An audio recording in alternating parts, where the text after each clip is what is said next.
Bang. It is a fun little part of the show, having props and whatnot. Breaks it up a little bit.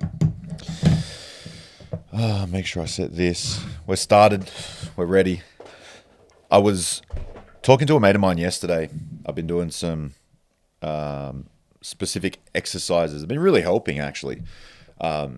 Some alternative theories to recovery, healing, rehabilitation that you're not going to get anywhere else, especially when you consider that, the medical system is not there to help you. It really isn't. And I think, honestly, outside surgery is almost completely redundant. Like 99% of the times that you go in there, it's antibiotics, Panadol, ibuprofen, symptom relief. Just blanket symptom relief.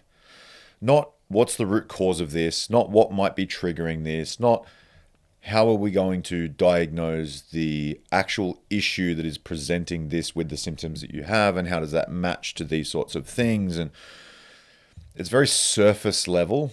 And I don't know if there's a good saying to say that you can often attribute ignorance to those things that you were thinking were malicious, or it's better to attribute ignorance rather than maliciousness.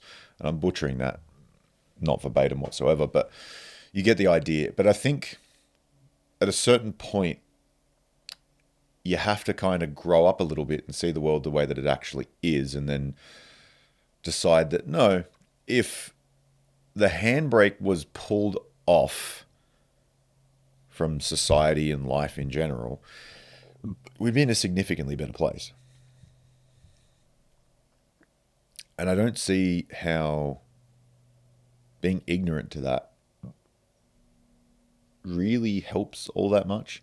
And I'm going to destroy my own argument here, but I was talking to a mate of mine, and he said that he's deleted Instagram. He doesn't go on anymore. And I've always joked and said, look, if I wasn't doing what I'm doing, and I didn't have a business that was intimately tied to the usage of social media, I wouldn't be on it either. And I think it's a really smart play to have a disconnection, not just from social media, but from what it represents and what it exposes you to in terms of a lot of fear porn, a lot of propaganda, a lot of rubbish. Like when the conflict that's going on currently was happening a week ago, getting really hot, and it looked like the big event was going to kick off. It was the only thing you could see all over social media. And it was tangible, the difference. If you're paying attention while you're using social media, you can see the patterns quite quickly. And now, all of a sudden, you don't see any of those videos anymore. And also, when there is something quite distinct going on, you have to question it and assume that it's being used as a wedge to stop you looking behind the curtain of the other thing that's going on. Most of the time, that is what happens. And if you pay enough attention behind the curtain, then you recognize why they're utilizing this specific tool of media, social media, those things, to really hone in on one event that's going on. And I think it's worthwhile to consider that although these events, although you might not be in the place that I am, where the majority of things are orchestrated on purpose to fulfill a certain result, you might not be there yet. And that's fine. We can disagree on that. It's great. Say they're not. Devil's advocate.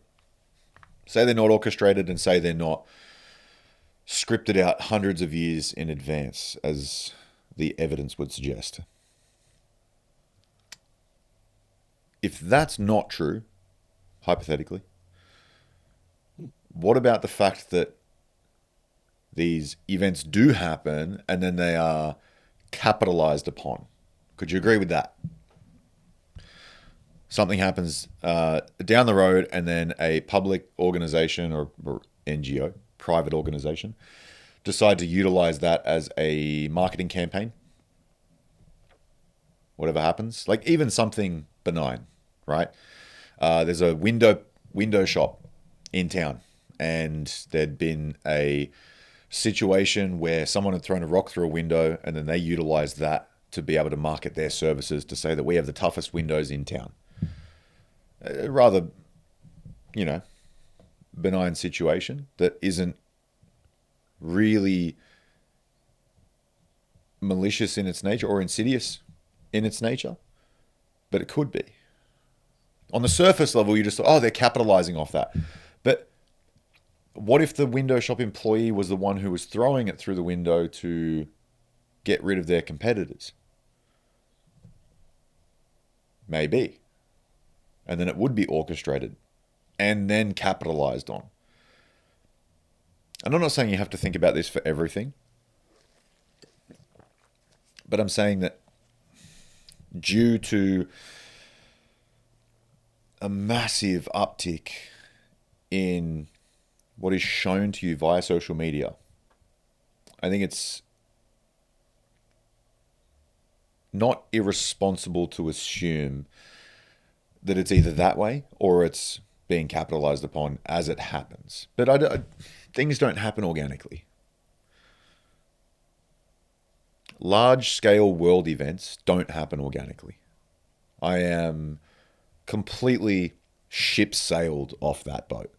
It's just out of that harbour all the way across the other side of the ocean.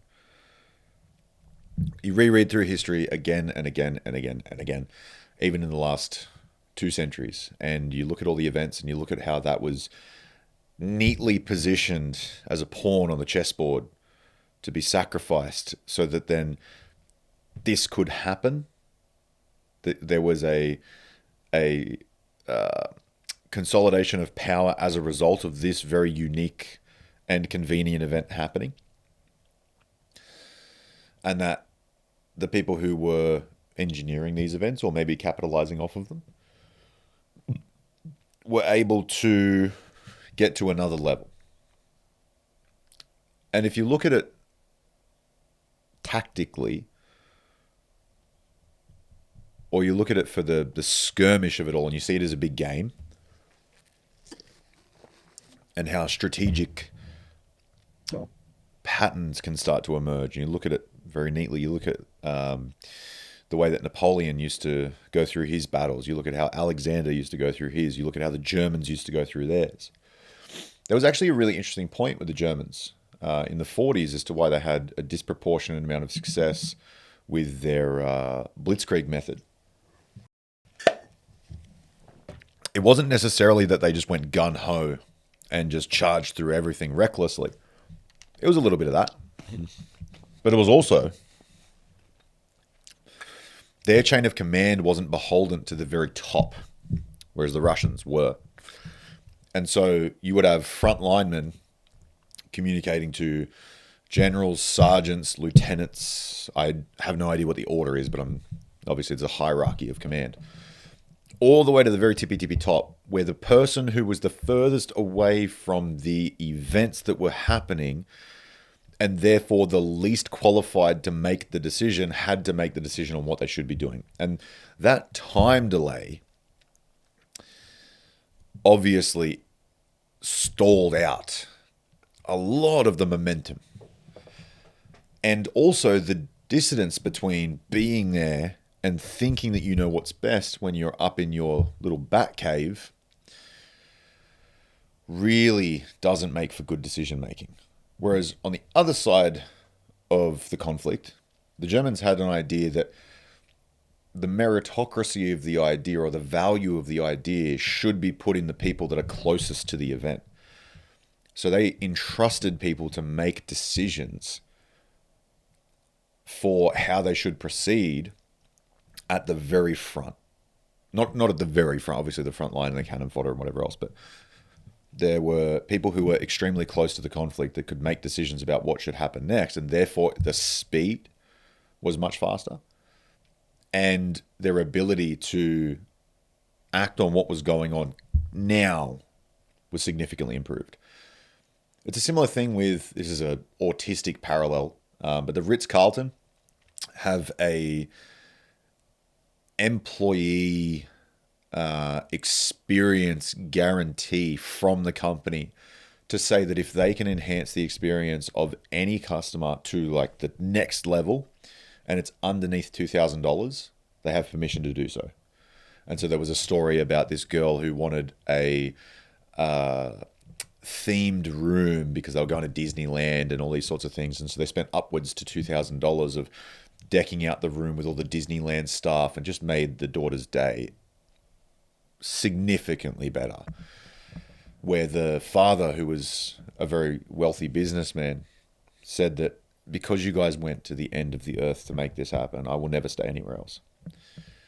And if you think about it, it's a brilliant chess move because you're giving your employees a lot of power, but you're also giving them an ability to gain confidence through their decision-making skills, and you're putting their reticular activating system on watch for things that could facilitate those experiences, which means they're going to find them more likely, and then the customer is going to experience it more likely. And then it's more likely that you have situations where the guy says, I'm not staying anywhere else. And it's a really cool business strategy. Really, really cool.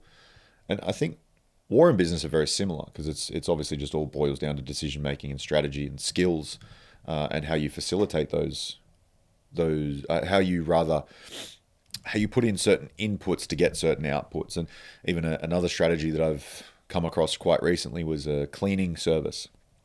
In America, I was just in a very small town. I forget if it was Pennsylvania or not. It rings a bell for some reason. Probably Pennsylvania. And they only did a couple of blocks of this one area. They were very localized. And because of that, they had good familiarity, good customer relations. And when they would go in to clean people's houses, they would buy, for the day, they would buy a log of that cookie dough, the one that looks like the sausage, and they would cut 3 cookies out of each log for each house. Chuck them in the oven, turn the oven on, and then let the smell, that delicious baking cookie smell waft through the entirety of the house as they clean and get everything sorted and prepare everything. So when the people came home, not only was their house clean to a phenomenal standard, but the house smelt like cookies, just like mum used to make, or grandma, or all of these emotional things started to come back flooding in. And you had cookies on the bench, ready to go. What a neat little strategy that is. And it would have cost them 50 cents, $1, maybe. But it cost you $1 to get business for a lifetime. Because I'm not going to any other cleaning person. Now I've got cookies. You're kidding yourself. You mean every single time I come home, my house is going to smell like Subway and I get to eat cookies and my house is clean? No chance I'm going with anyone else. No chance I'm going with anyone else. And that's really how you differentiate yourself. And from that little small town in Pennsylvania, they got unbelievable reviews, obviously. And it spread like wildfire based on the reviews that they were getting. And then so it grew bigger until they had like 10 different locations and they were taking care of a shitload more houses. And then somebody can come in and facilitate a good business model. We're on the subscription service and there's predictable revenue coming through. And then you can start to look at exiting the company if you'd like to and all those sort of things. But just from one little lady deciding that that was the way to go, completely revolutionized the whole industry, which is phenomenal to think about. And we got a little bit far away from the whole social media thing, but I think it can be used good and bad. It can be used for your benefit and it can be used for your destruction. And I think it's it's not either I use it or I don't, like I go cold turkey, like my mate Rob is doing. He loves it. He absolutely loves it. He says, I'm more present with my kids. I'm better at my work. I am achieving a sense of satisfaction via looking things up that I know that I want to look up because it pops into my mind as an idea, rather than being force-fed something that I am told that I should like based on an algorithm that thinks it knows me better than I know myself. And that really struck a chord with me a lot. Because you got to think, am I watching this because I want to, or am I watching this because it's telling me that I want to? And do I actually like these things? Or is it a matter of it thinks that I like them, so it's showing to me 50 times a day, and then that is a false assessment of my own understanding to say that I like them. Like, you open Instagram, and there is asses and tits everywhere. Everywhere. Even if you don't search for it, you don't look for it, any of that. I have had to block thousands of accounts and press not interested, not interested, not interested, not interested, not interested. And it's like wildfire. One comes up, bang, the whole explore page is right back to square one. You're like, dude, what the fuck is going on? Same thing with cars, same thing with watches. I've played like little games with my explore page where I will search for like a watch specific page. And I haven't done this in ages, so there's no watches that come up on my page anymore. But as soon as you search for a watch specific page, it goes, they like watches. Okay, sweet. And then you click on one, you have a look and all those sorts of things. And then the next day it is watch galore with a little bit of car, a little bit of something else. I do a lot of review videos on Instagram now, so most of it's jiu-jitsu stuff and then some car stuff. And then that's pretty much it. Then it's comedy, memes, hilarious videos about certain hot button topics. I get people messaging me all the time that one of the incriminating fucking features of Instagram, and I know this anyway, I like it, I just like the video regardless, is the one where you can see who's liked the video that's in like your personal close circle. And a lot of the business videos Toby Pierce has liked, and we get along on a bunch of different things, so it's quite interesting to see that it feeds that to me based on what he likes, but I also like the same things that he does. And it's not because Instagram told us, it's just genuinely a shared interest. And then I get a lot of guys at the gym will like similar videos, and I'll see it coming up. And then some of them are getting more and more radicalized, I think maybe because of the inverse, where they see what I've liked and they go, oh, yeah, cool. But yeah, I get people messaging me all the time saying, yeah, I saw that you like this, and I like that you like it.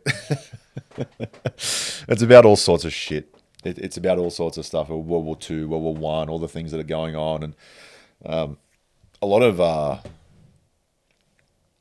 historical videos as well that I've liked, and just different narratives on history that you haven't been aware of, or you haven't been told. And you go back and you look into history class in high school, and you think, what was shoved down our throats the most? And then you ask the follow-up question as to, why was I not taught about Babylon, Mesopotamia? Why was I not taught about the American Revolution? And I get that I'm not American. It's probably not that important that you know the history of another country right the way down. But there are parallels, and there are interesting things that happen that I think have shaped the world into the shape that it is currently, and I think it's worth knowing. And why have we not learnt about ancient Greece and the Romans? And why have we not learnt about the Persian Empire or the Dutch or the very early remnants of the English Empire? You only learn about a very small period of time. And it's by design. It's definitely by design. The guilt factor is a massive part of that design. Or at least the justification for specific actions that are currently happening now based on the fact that some people like to choose themselves to be victims and then justify abhorrent acts as a result. But that's the way the world is currently going. But I think it's a point to go back to the social media thing. Very important that you have a level of discernment about what you're watching. You don't have to go cold turkey completely, but view it under the lens of, why are they wanting me to watch this? What is the emotion I'm meant to be feeling? This is so autistic. What is the emotion that I'm meant to be feeling as a result of being shown this much more than I should be, because I'm not searching for this. It's being supplied to me. And never once have I put in the search bar, I want to see war. And I get that it's a very important topic, and it has horrible ramifications as a result of what's going on. And most people in my age bracket and below don't obviously watch the fucking news, so they gotta get it in somewhere. And this is where I wrestle with this sort of thing, because I think, look, you need to know what's going on so that you could be aware of potential bear traps that people are trying to put you into. But then I go back on that and think about it like this. What if I wasn't watching things that are designed to make me feel fear and anger all the time? What would my general quality of life change to? Would I be more free? Would I be more generous? Would I be more forgiving? Would I be more empathetic? Would I be more compassionate? That's a big one. That's a big one. I've talked to a mate of mine. His name's Ken. He's a phenomenally interesting guy. And I'll tell you a little story about him. So he was on the way to becoming a very famous musician. And they got into the LA scene. Him and his band. One thing before I get into this, it's so phenomenal to think about the way that he describes music. He said that there was always a sixth member when they got really into the rhythm of things. You know, when you really get with something and then there's no time, there's no fatigue, there's no anything. It's just you and the task. Like, you really get into it. You look at the watch and you go, holy shit, I've been doing this for 6 hours and I didn't even get hungry. I didn't even concern myself with what I was going to do after this. Wow, what a ride. If you haven't felt that, holy fuck, I hope to God that you get the ability to find something that puts you in that place. But he only had 5 band members, and he said the 6th member was that when they just connected all together, like one brain, like 5 heads just turned into one brain, and then allowed them to just seamlessly harmonize with each other. Fucking really cool. It's like Navy SEALs that move as a group without even speaking to each other. Or teams of players that know that the player's going to be there based on all of the data they've collected. They just pass the ball without even looking, and then the guy's there. Really cool to watch. But anyway, so they got into the LA scene, and they just realized it just was gross. It had this film to it, and it were, no pun intended, Hollywood. It just had this thing that felt off. So they decided against it. They decided against a couple of different things that could have taken them to this level. Neck's fucking killing me. But as a result of them sticking to their values, right? And it very commendable, extremely commendable. Come back to Australia and was going through some markets somewhere, and this couple, I think, if I remember correctly, was selling herbal tea. And he asked him about it and gets immediately interested all of a sudden, and they ask him if he wants to be the Australian distributor. Just on a whim, in a market, not planned, completely serendipitous. And went, yeah, fuck it, why not? I'm not doing anything else. And then since has gone on to alternative healing strategies and some incredible, incredible stuff. And it's really fascinating to me that individuals seemingly make rash decisions, but then they were meant to. They were meant to be in that place at that time. And this is what I get against luck, because I think every day can be a lucky day. You just have to make it so. And it's the whole idea around you create your lucky opportunity by just keep showing up. And so therefore it's not really about the luck, it's about the consistency. And it's about people like that just put themselves in a position to accept opportunities when they arise and be open and ready enough to be able to take them without hesitation. That's really cool, really impressive. And I think in a sense, to go back to the social media thing, it scares you out of it. It scares you out of doing it because you see all this glamour and glitz all day, every day, and it's being force fed into you. And then on the other side, you see all this terror and anger and all these sorts of things, and it makes you very discompassionate, if that's a word. And this is what Ken has been speaking to me about recently. I'll get back to that in a second. But I think that's by design. I think it's meant to make you feel that way and trap you into a lower being. I know some people get iffy about the whole energetics and frequency talk, but it's true. We're just in a soup of electromagnetic frequency and vibration and all that sort of stuff. And if that's like a trigger word for you, you just don't understand physics, definitely recommend you seek out some information regarding the whole idea of all of that. It makes the world a little less complicated.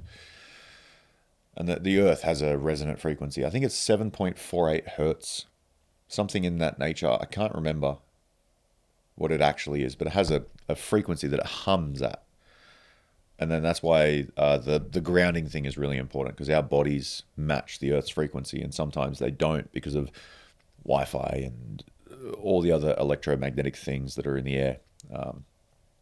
Cell phone towers, power lines. You hear about it all the time. People that live under power lines get incidences of cancer up to like 400, 500% higher than other people who live away from them. And there's something to be said about that in terms of frequency. And I think it traps you into a lower state of mind, which is another way of saying the same thing.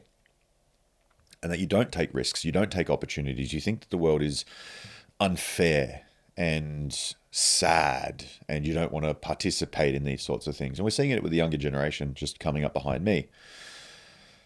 That they don't really want to try anything because they're so far away from driving a fucking Koenigsegg that they just don't even see a way upwards.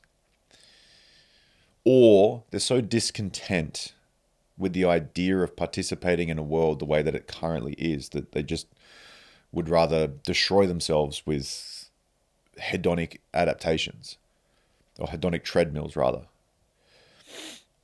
And you hear about it a lot in the narrative that young people can't afford houses in this day and age, and they really have no hope, because by the time you'd finished saving for a deposit of the house, in today's numbers, as long as they stay still, I think 49 is the earliest age based on the average salary and the cost of living and the cost of rent and all those things calculated into a number to say that you could save the maximum amount that you possibly could based on still being alive during. 49 is the earliest you could ever get a deposit, and 79 would be when you pay it off because it's a 30-year term. And you'd end up paying double anyway because that's how interest works. It's completely criminal. And that's not accounting for further inflation. So, sick. And this is just for the average person, right? And if you don't want to be average, you have to do unaverage things. If you want ordinary, sure, do ordinary things. If you want to be not ordinary, do inordinate things. But not everybody is willing, capable, and or suited to that. Some people literally are just suited to trying to find the least chaotic situation of inside their own realm of experience. And that's just what they enjoy way more than chaos. And so they don't go into business because business is chaos and you never know what's going to happen next. And so they don't suit that particular role. And so they don't do it. They would rather work for somebody that's accepting all of the chaos for them and then just show up to the same place every single day, do the same thing, and just repeat that out. And they've got a couple of hobbies on the side. They've got some kids that they really enjoy raising, and then that's enough for them. And sometimes those people should be, you should have a slight amount of envy for those people, because they don't need the glitz and the glamour and all the crazy things to be. I don't even want to use the word content, because I don't like the word content. Happy with their existence is fine. I also go against the whole idea of that you need to be happy anyway. I think you need to not be under duress, not necessarily like gold beam hanging out of the forehead all the time, enlightenment, bliss, blah, blah, blah. I don't think that is a worthwhile or even achievable outcome that you should focus on. But I think you should be devoid of anguish and despair and all of those heavy, toxic emotions that will weigh you down and destroy you from the inside out, only so that you can find a very meaningful and worthwhile cause to you to contribute your life to. That could be the raising of children, very much so. That could be the building of a company. It could be doing the best that you absolutely can every single day that you are alive. It could be being a phenomenal son or a daughter or granddaughter, maybe, if you're close with your grandparents. It could be being the best partner that you can be, something of that nature. But giving up your life in terms of sacrifice to something other than yourself. There was a really good Russian Orthodox quote that I watched a video on the other day, and it said, if you feel depressed, here's the protocol. 30 minutes of exercise per day, 30 minutes of building, fixing, or inventing or creating something that you can see a day, and then 30 minutes in devotion completely to somebody else's life and the benefiting, giving benefit to their existence. And so just helping someone out, essentially, just getting outside of yourself and then doing something for somebody for 30 minutes a day. And then you can go back to being as depressed as you like. And he said the funny and curious thing about that is that without even applying it, they see what I'm getting at. They understand the process because they don't even have to do that to recognize how helpful that would be. And Rogan talks about this a lot in terms of the reason he's able to stay so level-headed and clear-minded about so many different things is that his exercise sessions are brutal and it really grounds you, and it's the only thing you can think about while you're doing it. I challenge you to think about anything complex, or rather anything simple for that matter, aside from breathing when your lungs are hanging out of your ass doing air bike sprints. It's tough. I've tried it. I've failed many times. I'd rather fail there than fail on the mats in competition. But yeah, it is brutal. And it really aligns you nicely. And for me, jiu-jitsu is one of those things as well, where it's complete embodiment of the problem-solving, the intention of solving problems that are right in front of you with physical consequences. Obviously not in the training room where you have people ripping things on you. We have a nice training room, a good training room. But there are physical consequences for making mistakes and putting your body in shit positions and getting injured and those sorts of things. And it does a really good job of stopping you from considering what else is going on outside those walls. And even to a close-up viewpoint, stopping what's going on outside of these walls.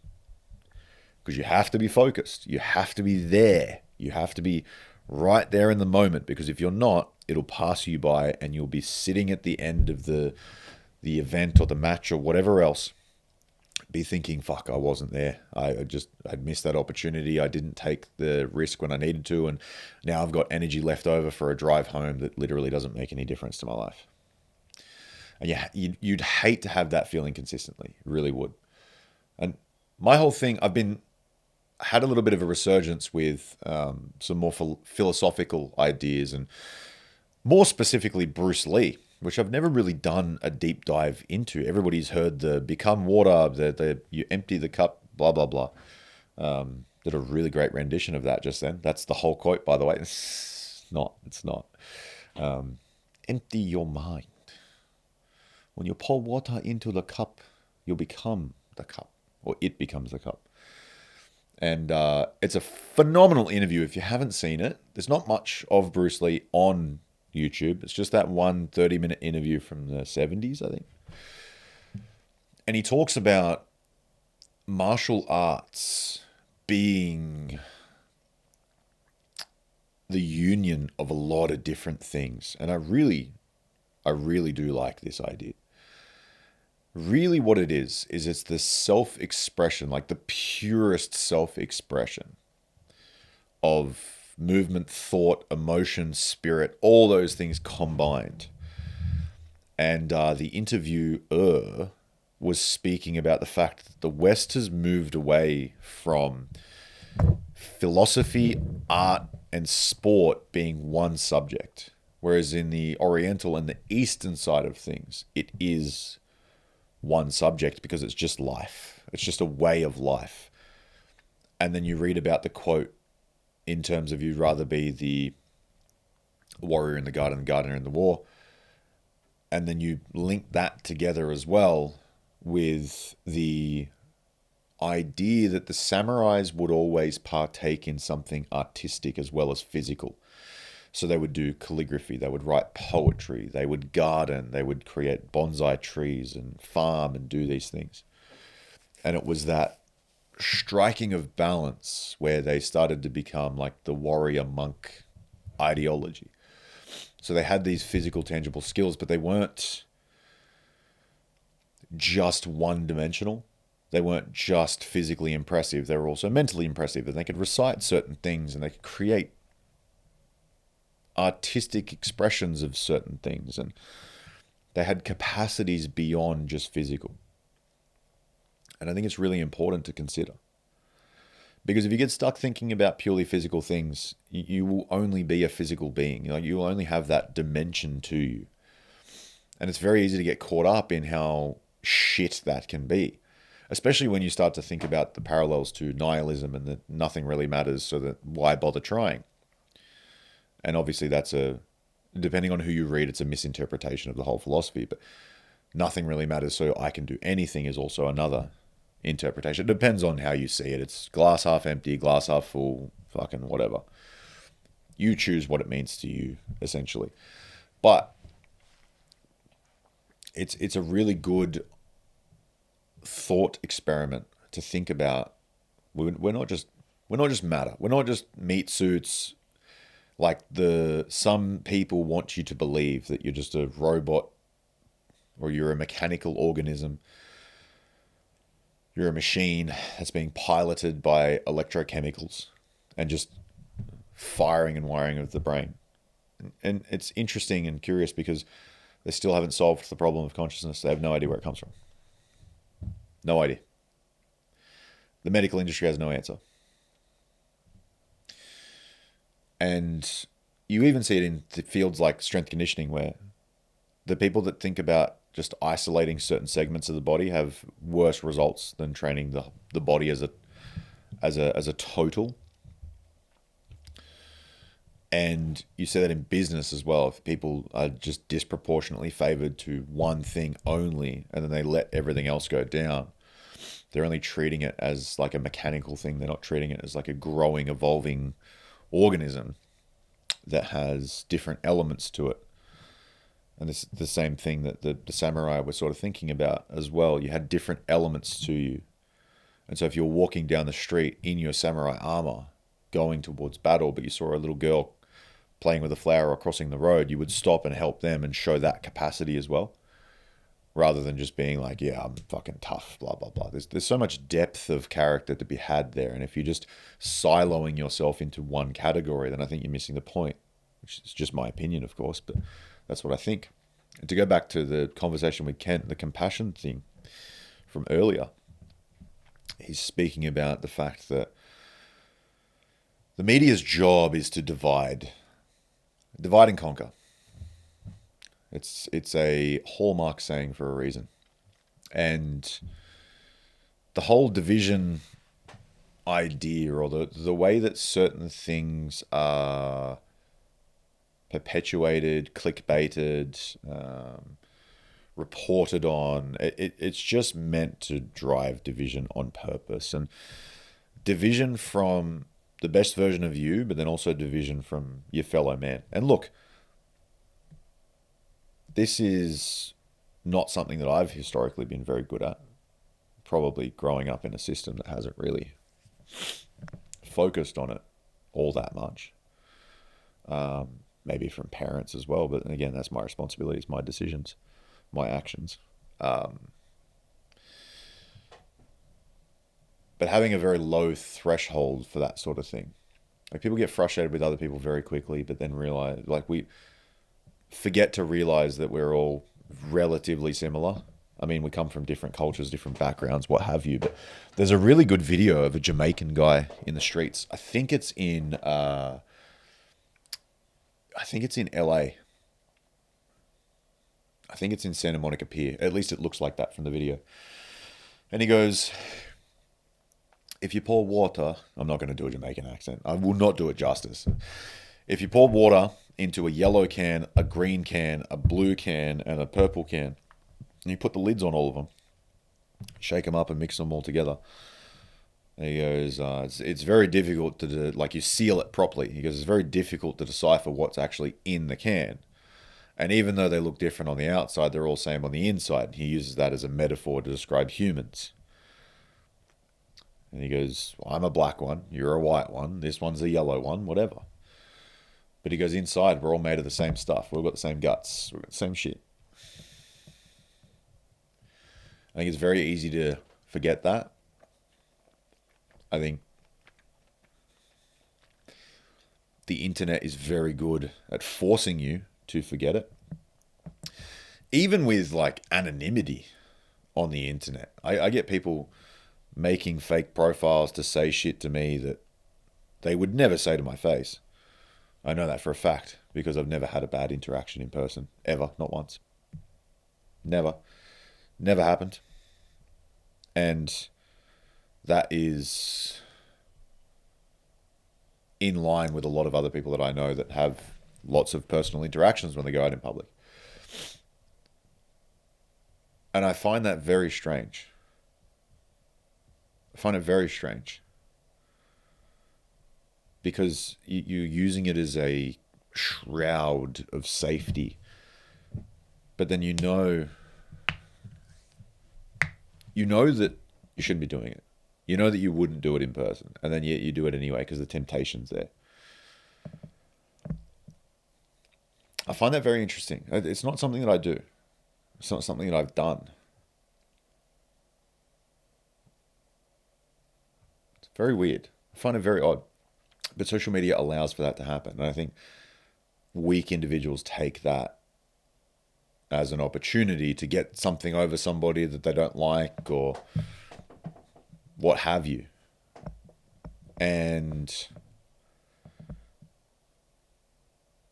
it falls directly into the line of what we're talking about, of this insidious division idea. It's not very compassionate. I'm not saying you have to sit there and be a fucking pussy and shout love at everybody. I'm not saying that at all. Some people are dickheads. There's nothing you can do about it. And some people you meet, you think is a dickhead and they haven't even really done anything to you, but you're like, yep, that guy's a dickhead. And that's just it. I don't have to like him. I don't have to be a dickhead back to him. I also don't have to go out of my way to let him know. I'm just going to stay away from the cunt. It's pretty simple. It's all it has to be. But I think leading with a little bit more grace than just jumping to that conclusion straight away. Like an example for this would be when you get cut off in traffic and you just automatically assume that guy's a dickhead and, you know, you want to fight them. And some people get really revved up a lot. I've seen it in the rearview mirror a lot. It's quite funny. I think it's hilarious because I know that they're not going to do anything and they're just pretending to be tough in their little metal box while they're all aggravated and stressed from whatever's going on. But if someone does it to me, I'm kind of like, whatever. They are obviously in a hurry going somewhere. And they obviously don't care that I'm also going somewhere as well and that they want to get to their place much faster than I want to get to my place. And then so be it. Doesn't mean I have to hate this person. I actually had a really funny situation where I was driving to my missus' house of an afternoon.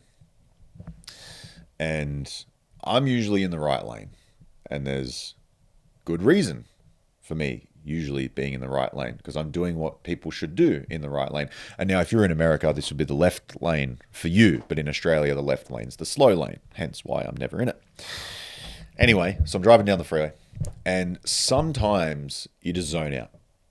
You're just looking at a sunset, you're listening to a great audiobook, podcast, or whatever you're listening to, and you fail to realize that somebody is millimeters from your ass. And you're like, whoa, this guy's in a hurry.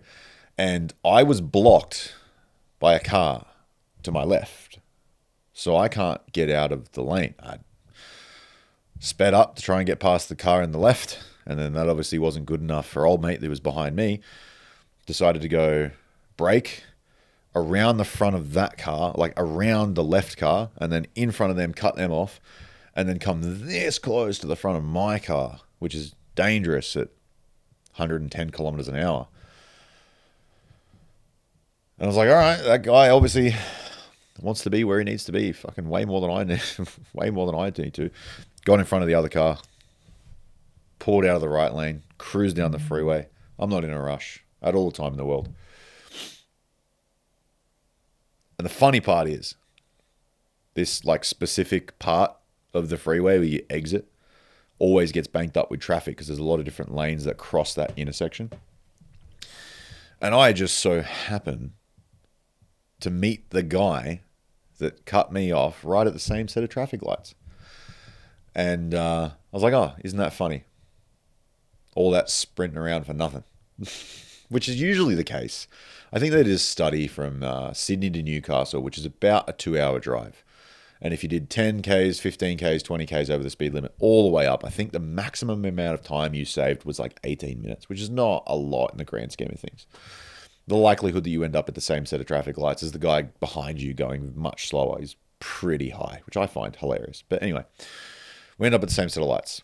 And we go through the next set of lights, we go through the next one, we drive down, and my turn's coming up, and I'm in the left lane. The middle lane. He's in the left lane. And I thought, you know what? Fuck this guy. I'm going to cut him off too. Get back at him. I'm going against my whole idea of leading with compassion here. It's quite funny. I haven't historically been good at it. I said this. I'm not lying here. It's just something that I'm not really that great at. I'm getting a lot better with it as I'm getting older. And sure as fuck, when my daughter gets here, I'll get 10 times better because I just won't care about anything else. But anyway, so I fucking cut this guy off, same way that he did to me, and then peeled down the street that I was meant to be going down, and he went straight. And I was like, all right, sweet, there goes that guy. What I didn't realize is that he would go the next left, and then left again, and then right to cut back in behind me where I was going. And this is where the story gets really funny. So I'm driving down, and then I notice somebody really close behind me. It's this same guy. And I was like, wow, this guy's motivated. I wonder what he's going to do when I park. So I go through a roundabout. I go through the second roundabout, and then my missus' house is on the left. So I park kind of down the street. I didn't think that this guy was going to ever do anything or like come back and fuck my car up or anything like that. Most people are pussies. Like 99% of people are pussies. They're not really going to do anything. The 1% that aren't, you do have to genuinely worry about, but most people are pussies. So I didn't have any like forethought about any of that sort of stuff. My missus was like, they know where I live, and like your car's out the front, and we've got to go to your house now and stay there because they're going to come back and like do something. And I'm like, they're not going to do anything. Most people are so caught up in their own busyness of their own day, they forget what happened anyway. But anyway, I park, I pull up, I get my my drink and whatever I had in the front seat. I get out of the car, and this guy pulls up next to me, stops in the middle of the road, and he goes, "You fucking cut me off, blah, blah, blah, blah." He's going nuts. And I said, "You did the same thing to me. I don't know why you're so mad." And I laughed at him, and he starts blowing up about the thing that had happened. He's like, "You're driving like a dickhead." I said to him, I just cut straight to the point. I said to him, "Do you think you're intimidating me right now?" And he's like, "What, do you think you're intimidating me?" And I was like, "I fucking got you. psychologically, if you just copy what I said back to you, you are not leading the dance, my friend. And I also know jiu-jitsu. So, like, I'm going to pull guard and I'm not.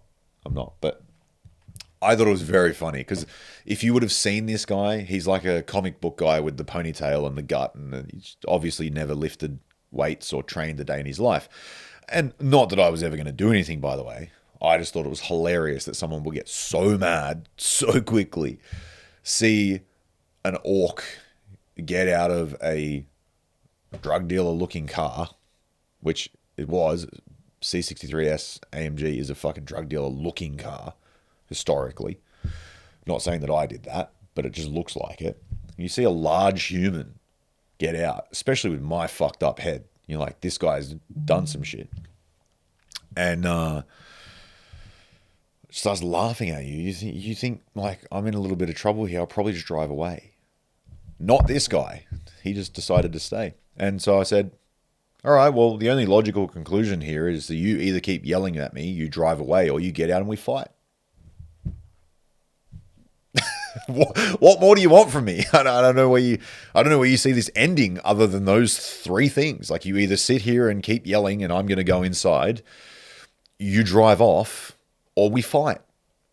And that was it. That's what I said to him. And he's like, I said, get out of the car then. You chose to stay, so get out of the car. Let's fight. And he turned to me one last time, said, small dick, and then drove off. And I just sat there for a little bit. I just stood there for a little bit. And I was like, what the fuck was the point of that? Because you've achieved nothing by doing that. I hope you think that that's a victory somehow and like your day was better as a result of that. I guarantee it fucking wasn't. Made my day better because I was killing myself laughing the whole time. And then when I was retelling the story to my missus, I was still killing myself laughing. And then everybody else since, I've been laughing about it. And now with you guys as well. I think it's hilarious. But just what's the point of that? Like, why are you getting so fucking angry over nothing? I was laughing the whole time. It's great.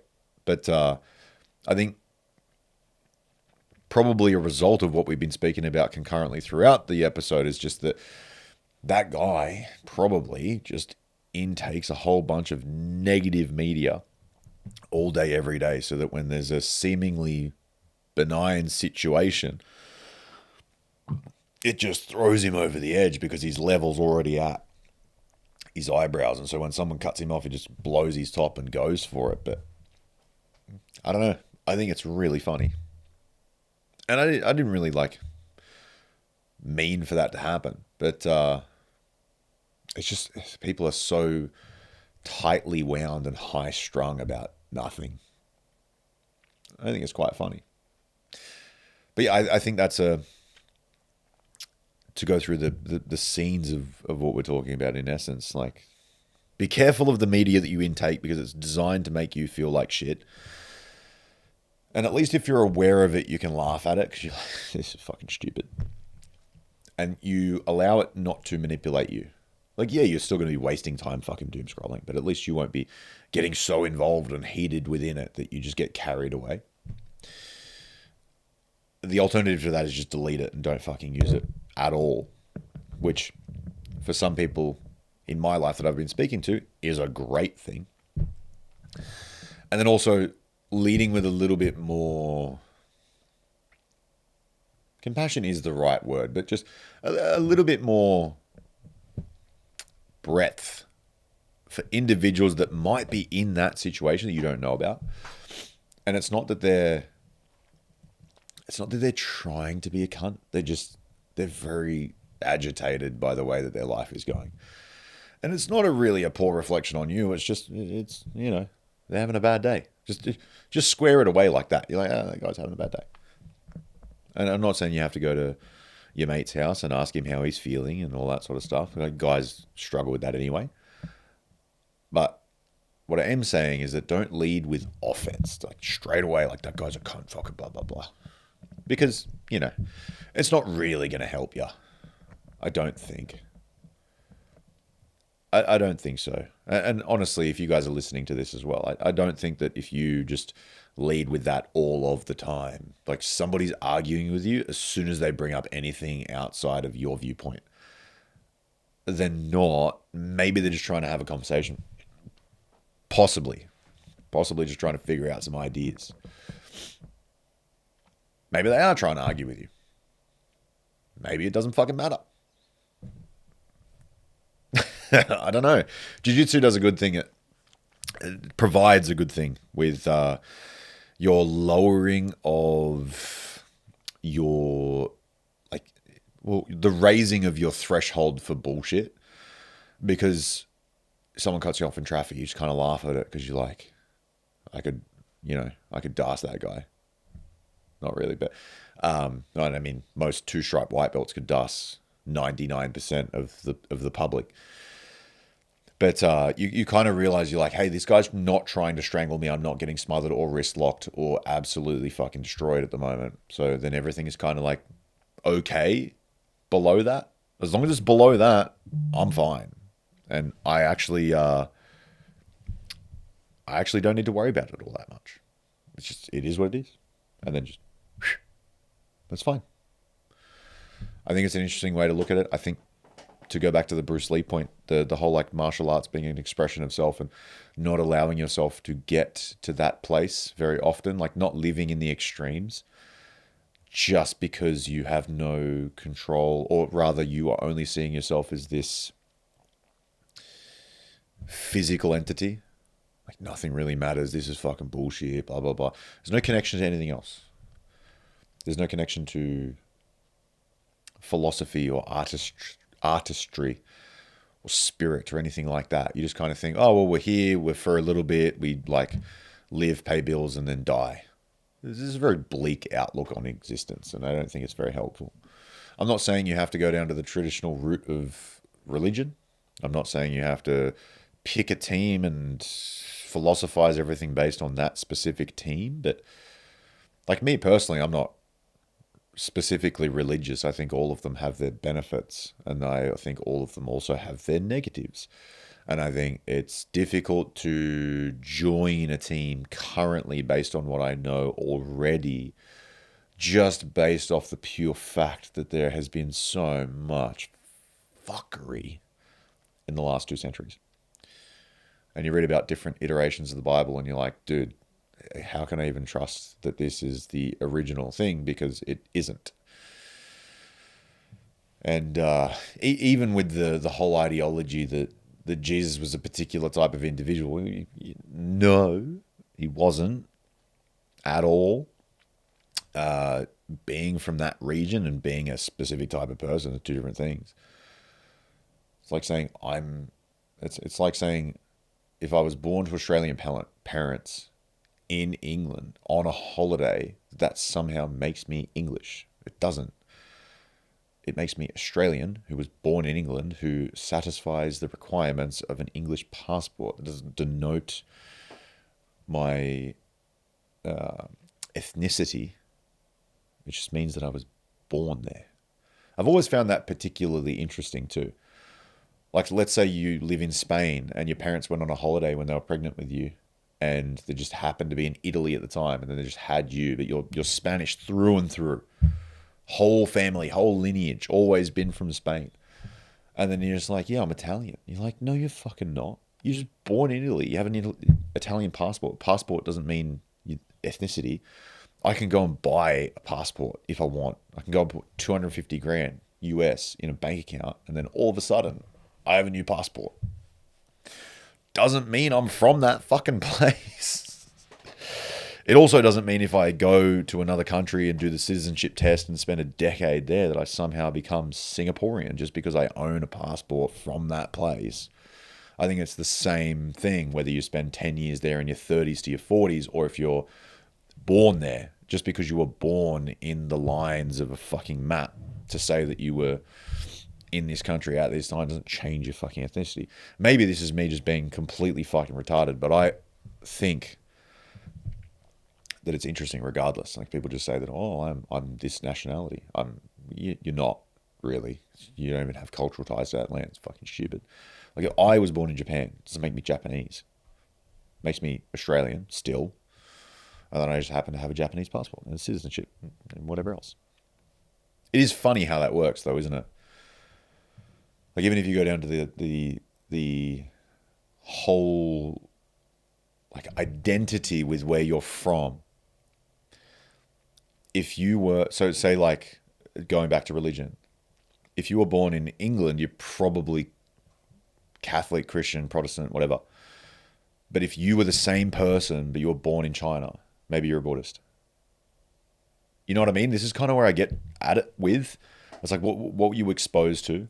What was popular around you? And did you actually do genuine deep digging on it? Or did you just kind of accept it as fact? And it's not to say that anything is wrong with that. It's not to say that anybody is wrong if they're doing that. I'm not saying that. I'm just saying that's where I have kind of tried to craft my own ideological basis for things and how I think things work, rather than picking a team just because I came from a country where that team was the most prominent, or the fact that I was born in a specific country where that was the most popular, or it was expected of you, or everybody else around you did the same thing, or maybe you were influenced while you were growing up. I know a couple of kids that my brother and sister went to high school with that started hanging out with a different group, and they wanted to be so much a part of that group that they reverted or converted to different religions and crisscrossed and swip-swapped and whatever else. It's like, did you really believe it, or did you just want to be part of the group? It's a genuine question. Did you really believe it, or you just want to be part of the group? It's fair enough. Everybody wants to belong to a specific group, and I don't blame you for doing it.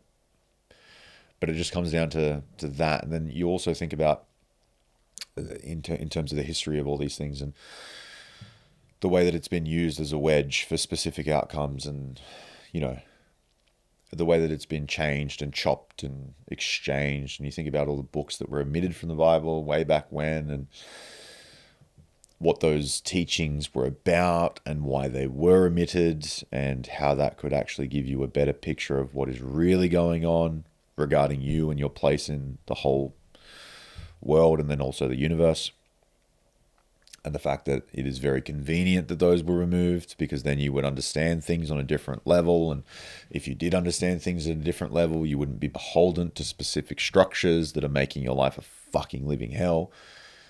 And they would immediately lose their power. And the reason they've tried to disconnect you even from the brandished version is because if you see that there is something more to this, you'll operate yourself in a completely different way. And that would be really beneficial for society on a societal level, also you, your family, and everybody else. But really bad for a ruling level. I find that the most interesting aspect of all of the whole like ideological bases. I think it's very interesting. Very, very interesting. And I refuse to partake in a particular team for that reason. My whole basis of everything is that just don't be a cunt. Try not to be a cunt all the time. It's pretty much it. Like, truth be told, like I've done a lot of reading on this stuff, and it literally just boils down to treat other people the way that you would like to be treated. And that did pretty much full stop, end of Bob's your uncle. Because if you do that, then you won't be lying, cheating, killing, or stealing. Because I don't want to be lied to, cheated on, killed, or stolen from. That's about as complicated as it needs to get. And then also you have like the philosophy of like, I am that I am, and, you know, thoughts become things and all that jazz, and stay away from these particular things because they're dangerous. That's what I like Islam for. I do like that they have very specific rules that are based on elevating you as an individual. I like that. I like it a lot. I dislike Christianity for the same thing. In its current standpoint, it doesn't have rules at all. There's literally tranny priests at the moment, and you're just like, bit of a problem. Because that is literally just indoctrination of ideology, and they're trying to subvert the importance of the message of Christianity to a lot of people who believe in it. And they're trying to make a fucking joke of it. And you know, a lot of people say that you're a conspiracy theorist if you think like the Paris Olympics was just on accident. It fucking wasn't. It's all on purpose. It's all on purpose. It's all pre-framing. It's all conditioning. That's all it is. You watch any movie these days and it's all bullshit. It's all like the chicks are the superheroes and there's a joke and a meme that Ryan Gosling is going to play Obama. It's just like flip-flopping all these different characters, and it just doesn't need to be fucking done, to be completely honest. You don't need DEI hires in every single facet of existence. And it really is just breaking down the substructure of society to say that we're all completely and utterly equal. And I do believe that, but in terms of like our base level of existence, we're all made of the same stuff. But that doesn't mean that you cut at the knees the people who are succeeding so that the people who aren't participating in a useful and beneficial way to themselves and society can come along for the ride. I vehemently disagree with that. And I don't think anybody should be championing for some sort of like welfare state where the whole UBI thing exists. And Rogan's gone back and forth on this a number of times where he thought that it was a really beneficial thing and obviously got his family out of specific poverty and blah, blah, blah, blah, blah. But that also his parents were, I think, first or second generation immigrants that worked really fucking hard at the same time. They just needed a little bit of a leg up to get themselves to the position they're in. Commendable. Well done. Congratulations. Because it's fucking hard to do, especially when you're being fed things. You're giving handouts. And unfortunately, a lot of people take advantage of a situation like that and just choose to be fucking wasters. And there's also people who take advantage of that system so much that they're doing other things at the same time as receiving these specific welfare payments. There's a big story in Sydney recently. My one of my friends was running a service for a guy that was in this story who got arrested. And they were collecting the doll while they were doing something else illegally and then flashing it all over social media and making big fucking assholes of themselves. And daddy government doesn't like that very much. You certainly shouldn't be demonstratively performative whilst running a rort. Not a good idea. Don't run a rort at all. But if you are to run one, do it silently. Big emphasis on the don't fucking do it at all. It's easy enough to run a good business that you don't have to. It's simple enough to run a good business that you don't have to go to those sorts of means. But then again, temptation and people want to go for things that they don't, see that they deserve through traditional means, and they see the way that the world's running and they think that there's no fair way to do it, so they just play unfair in a game that is rigged against them. So I don't blame them for doing it. I just don't really think that it's a viable strategy. Because even though the highs will be very high, the lows will also be very low. And they're finding that out now quite quickly when all of their shit gets confiscated that they owned previously. And now it's gone. And so now you've wasted a fuckload of time. You've lived it up for a little bit, but it's just, not for the long haul. And now you're on bail. It's not where you want to be. Fucking sentencing hanging over your head. You'd rather stay out of places like prison. I've met a lot of people that have been in and out, and they go, yeah, it's fucked. Don't do shit that'll end you up there. Pretty fucking good advice for the most part. Unfortunately, some people don't have the luxury. They just get pinned with shit that they literally didn't do. Rogan talks about it all the time with the guy, Josh, I forget his surname, but he does the exoneration cases in America where he gets people who have been wrongly accused of things and tried for things, found guilty, because the system just needs to pin the tail on the donkey, which is fucking horrible. That's a conversation for another day. Wrap up. Social media is not bad, but be careful how you use it. If it's designed to make you feel some type of way, try and see what it's designed to make you feel, like that specific video, and then don't succumb to that, basically. Leading with compassion and giving people a little bit of breadth for the fact that they might be having a fucked day, week, month, year, so on and so forth, instead of leading with pure offense, I think is a good idea. It's something I'm trying to apply. I don't always do it. I'm not the best at it. I am getting better. Don't cut people off and then try and make a big song and dance about it, and then have no violence to back it up, because you're probably going to get hurt. Pretty funny story though. I hope you guys enjoy that one. I think it's fucking hilarious. I've had another situation like that. I won't talk about it now. I'll save it for another episode. But that one was even funnier. Even funnier. I think that's pretty much it. Yeah. Oh yeah, and then the whole just don't be a dickhead. Treat people the way that you would like to be treated. Don't cheat, don't lie, don't steal, don't kill. And that's about it. That's pretty much where I land with the whole ideological basis of what I do in terms of religiosity or philosophy or anything like that. And obviously there's a lot more things within that, but they are pretty fucking good guiding principles in my opinion. And you don't need much more than that.